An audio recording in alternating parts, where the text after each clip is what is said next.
ಇನ್ನು ನಿಗಮ ಮಂಡಳಿ ಅಧ್ಯಕ್ಷ ಸ್ಥಾನಕ್ಕೆ ಸಿಎಂ ಅಧಿಕೃತ ಮುದ್ರೆ ಒತ್ತಿದ್ದಾರೆ. ಮುಖ್ಯ ಕಾರ್ಯದರ್ಶಿ ಕಚೇರಿಯಿಂದ ಈಗ ಈ ಒಂದು ಪಟ್ಟಿ ರವಾನೆ ಆಗಿದೆ. ಎಐಸಿಸಿ ರವಾನೆ ಮಾಡಿದಂತಹ ಪಟ್ಟಿಯಲ್ಲಿ ಸಿಎಂ ಕೆಲವೊಂದಷ್ಟು ಬದಲಾವಣೆಯನ್ನ ಮಾಡಿ ಕೊನೆಗೆ ತಮ್ಮದೇ ಫೈನಲ್ ಕಾಪಿಯನ್ನ ಅಂದ್ರೆ ಆ ಒಂದು ಲಿಸ್ಟ್ ಅನ್ನ ರೆಡಿ ಮಾಡಿದ್ದಾರೆ. ಎಐಸಿಸಿ ಪಟ್ಟಿಗೆನೆ ಸಿಎಂ ಸಿದ್ದರಾಮಯ್ಯ ಸರ್ಜರಿ ಮಾಡಿದ್ದಾರೆ. ಇನ್ನು ಬಿಎಂಟಿಸಿ ಅಧ್ಯಕ್ಷರಾಗಿ ನಿಕೇತ್ ರಾಜ್ ಮೌರ್ಯ ನೇಮಕವಾಗಿದೆ. ಅವರ ಹೆಸರು ಕೂಡ ಈ ಲಿಸ್ಟ್ನಲ್ಲಿದೆ. ಇನ್ನು NWKRTC ಅಧ್ಯಕ್ಷರಾಗಿ ರಾಜು ಕಾಗೆ ಅವರು ಮುಂದುವರಿತಿದ್ದಾರೆ. ಇನ್ನು NEKRTC ಇದಕ್ಕೆ ಅಧ್ಯಕ್ಷರಾಗಿ ಅರುಣ್ ಕುಮಾರ್ ಪಾಟೀಲ್ ನೇಮಕವಾಗಿದ್ದಾರೆ. MPVL ನಿಗಮದ ಅಧ್ಯಕ್ಷ ಸ್ಥಾನಕ್ಕೆ HD ಗಣೇಶ್ ಈಗ ಆಯ್ಕೆಯಾಗಿದ್ದಾರೆ. ಸುಮಾರು ಹೆಸರುಗಳಿದ್ದಾವೆ.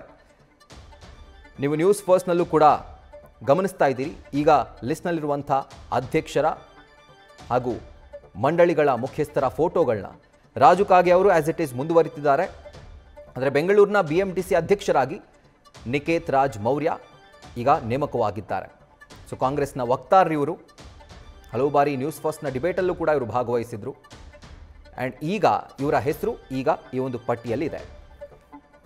ಸೊ ಡೀಟೇಲ್ಸನ್ನು ಕೊಡ್ತಾ ಹೋಗ್ತಾರೆ ನಮ್ಮ ಪ್ರತಿನಿಧಿ ಮಂಜುನಾಥ್ ಇದರ ಕುರಿತಾಗಿ. ಮಂಜುನಾಥ್, AICC ಕಳಿಸಿರುವಂತಹ ಪಟ್ಟಿಗೆ ಸಿಎಂ ಸಿದ್ದರಾಮಯ್ಯ ಸರ್ಜರಿ ಮಾಡಿದ್ದಾರೆ ಅಂತ ಅಂದಮೇಲೆ ಮುಂದೆ ಏನೋ ಕಾದಿದೆ ಅಂತ ಅನಿಸ್ತಾ ಇಲ್ವಾ?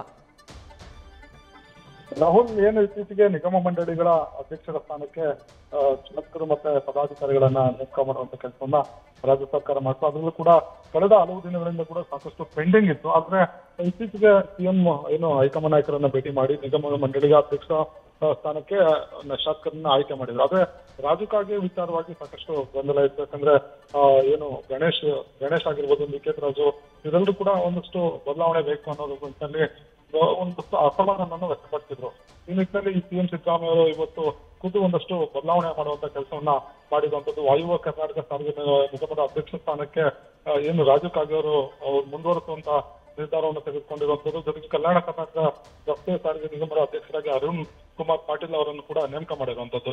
ಜೊತೆಗೆ ನೀಲಕಂಠ ಮುಳಗಿ ಹಂಚಿಕೆ ಆಗಿದ್ದಂತ ಕಲ್ಯಾಣ ಕರ್ನಾಟಕ ರಸ್ತೆ ಸಾರಿಗೆ ನಿಗಮ ಅದನ್ನು ಕೂಡ ಬದಲಾವಣೆ ಮಾಡೋದಕ್ಕೆ ಸಿಎಂ ನಿರ್ಧಾರ ಮಾಡಿ ಈಗ ಆದೇಶವನ್ನ ಹೊರಡಿಸಿರುವಂತದ್ದು. ಆ ಜೊತೆಗೆ ಏನು ಮೈಸೂರು ಪೇಂಟ್ಸ್ ಏನಿದೆ ಅಲ್ಲಿ ಕೂಡ ಗಣೇಶ್ ಅವ್ರನ್ನ ನೇಮಕ ಮಾಡಿದ್ರೆ. ಹಿಂದೆ ಜೊತೆಗೆ BMTC ಅಧ್ಯಕ್ಷರಾಗಿ ನಿಕೇತ್ ರಾಜ್ ಮೌರ್ಯ ಅವರನ್ನು ಕೂಡ ನೇಮಕ ಮಾಡಿರುವಂತದ್ದು. ಹಿಂದೆ ಈ ಒಂದು ಬೇರೆ ಒಂದು ಪದಾಧಿಕಾರಿಗಳನ್ನ ಅಥವಾ ನೇಮಕ ಮಾಡಿ ಸಿಎಂ ಮತ್ತೆ AICC ನಿರ್ಧಾರ ತೆಗೆದುಕೊಂಡಿತ್ತು. ಆದ್ರೆ ಈಗ ಈ ಪಟ್ಟಿಯನ್ನ ತಿದ್ದುಪಡಿ ಮಾಡಿ ಸಿಎಂ ಅಧಿಕೃತವಾದಂತ ಒಂದು ಆದೇಶವನ್ನು ಹೊರಡಿಸಿದ್ರು. ಜೊತೆಗೆ ಇದು ಸರ್ಕಾರದ ಮುಖ್ಯ ಕಾರ್ಯದರ್ಶಿ ಅವರು ಕೂಡ ರವಾನೆ ಆಗಿದೆ.